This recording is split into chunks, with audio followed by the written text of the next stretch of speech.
राधे राधे। आज है उत्पन्ना एकादशी। उत्पन्ना एकादशी की आप सभी को ढेर सारी शुभकामनाएं। और आज है 15 नवंबर। 15 नवंबर को उत्पन्ना एकादशी का व्रत सभी वैष्णव जन एकादशी का व्रत कर रहे हैं। हम यहाँ पर स्नान करने के बाद लड्डू गोपाल जी को भी स्नान हमने करा दिया है।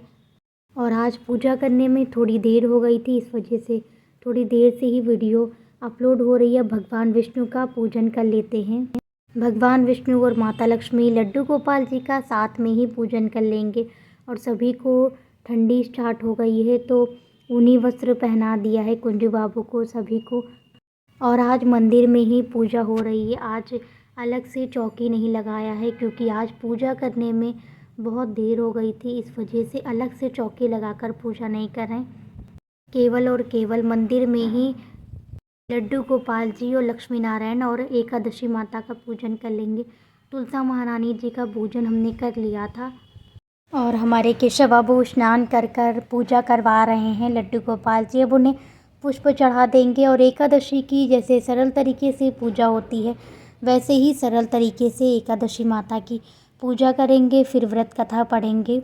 और आज के दिन उत्पन्ना एकादशी की व्रत कथा सुनना बहुत ज़्यादा शुभ होता है, तो आप सभी लोग भी पूरी एकादशी की व्रत कथा अवश्य सुनिएगा। अभी हम आप सभी को एकादशी की व्रत कथा सुनाएंगे, तो आप सभी लोग प्रेम भाव से एकादशी की व्रत कथा को ज़रूर श्रवण कीजिए, क्योंकि आज ही के दिन उत्पन्ना एकादशी वाले दिन एकादशी माता उत्पन्न हुई थी, इसीलिए।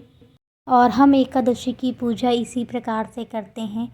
आप सभी लोग एकादशी पर क्या विशेष करते हैं कमेंट में बताइएगा। विष्णु भगवान को कल शुक्रवार था, इसीलिए शुक्रवार को तुलसी तोड़ी नहीं जाती है, तो गुरुवार को ही तुलसी की पत्ती तोड़कर रख ली थी। और वही भगवान विष्णु को, लड्डू गोपाल जी को, सभी को चढ़ा देंगे। गणपति महाराज जी और माता लक्ष्मी को तुलसी का पत्ता नहीं चढ़ाया जाता है, तो इसलिए उन्हें नहीं चढ़ाएंगे। और ये जो सफ़ेद वाले तिल होते हैं ये भी चढ़ा देंगे। और आज के दिन बादाम और गुड़ का भोग लगाना बहुत ही ज़्यादा शुभ होता है, तो बादाम और गुड़ का भोग लगाएं, क्योंकि इस महीने में ठंडी प्रारंभ हो जाती है, तो गुड़ की बनी हुई चीज़ें और बादाम ड्राई फ्रूट में आता है, तो उसका भोग लगाया जाता है इस एकादशी पर।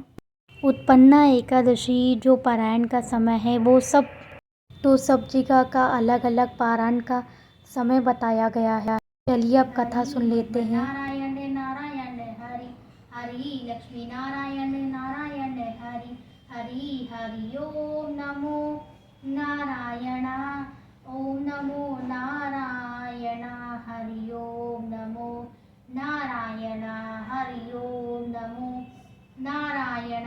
एकादशी जन्म उत्पन्ना माघ शीर्ष मास के कृष्ण पक्ष की एकादशी। श्री सूत जी 18,000 ऋषियों को कहने लगे कि इस विधि सहित इस एकादशी का महात्म तथा जन्म की कथा भगवान कृष्ण ने युधिष्ठिर को सुनाई थी।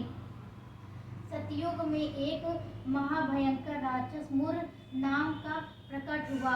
उसने अपनी शक्ति से देवताओं को भी विजय किया और उसे अमरावती पुरी के नीचे गिरा दिया। वे बेचारे मृत्यु लोक की गुफाओं में निवास करने लगे और कैलाशपति की शरण में जाकर दैत्य के अत्याचारों तथा अपने महान दुख का वर्णन किया। शंकर जी कहने लगे, आप भगवान विष्णु की शरण में जाइए। आज्ञा पाकर सब देवता क्षीर सागर में गए, जहाँ शेष की सैया पर भगवान शयन किए कर रहे थे।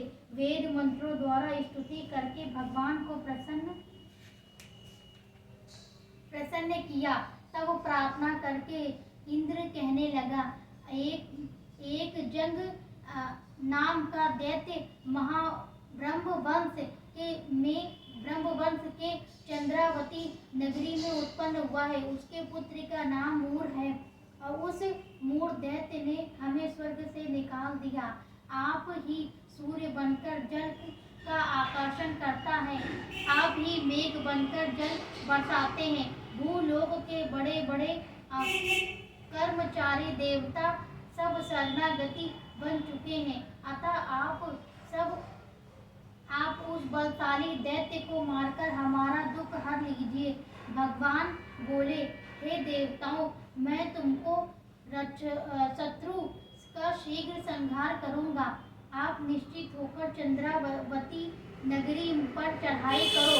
मैं तुम्हारी सहायता करने के लिए पीछे से आऊंगा। आज्ञा पाकर देवता लोग वहां आए, जहां युद्ध भूमि से मूढ़ दैत्य गरज रहा था। युद्ध प्रारंभ हुआ, परंतु मूढ़ के सामने देवता छड़ी भर भी ठहर न सके। भगवान विष्णु जी आ गए और सुदर्शन चक्र को आज्ञा दी, शस्त्रों को संहार करो। चक्र से चारों ओर सफाई कर दी। एक मूढ़ दैत्य का सिर न काटा जा सका और न गदा उसकी गर्दन तोड़ सकी। भगवान ने सारस युद्ध धनुष हाथ में लिया। बाणों द्वारा युद्ध प्रारंभ हुआ, परंतु शत्रु को मार न सके। अंत में कुश्ती करने लगे। हजारों वर्ष व्यतीत हो गए, परंतु प्रभु का दाव बंद एक भी न सफल हुआ। मूढ़ दैत्य पर्वत के समान कठोर था, शरीर कमल के समान कोमल था। प्रभु का शरीर कोमल था। वह थक गए। मन में विश्राम की इच्छा उत्पन्न हुई।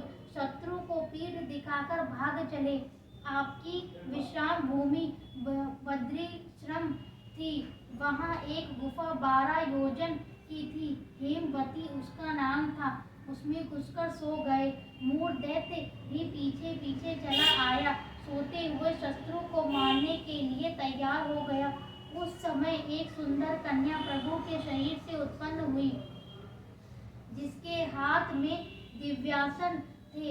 उसने मूढ़ के अस्त्र शस्त्रों को टुकड़ कर दिया, रथ भी तोड़ दिया। फिर भी उस शूरवीर ने पीठ न दिखाई।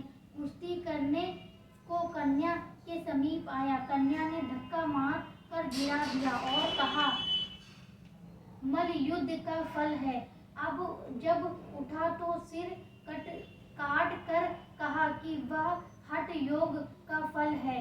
तब मूढ़ ने सेना पाताल को भाग गई।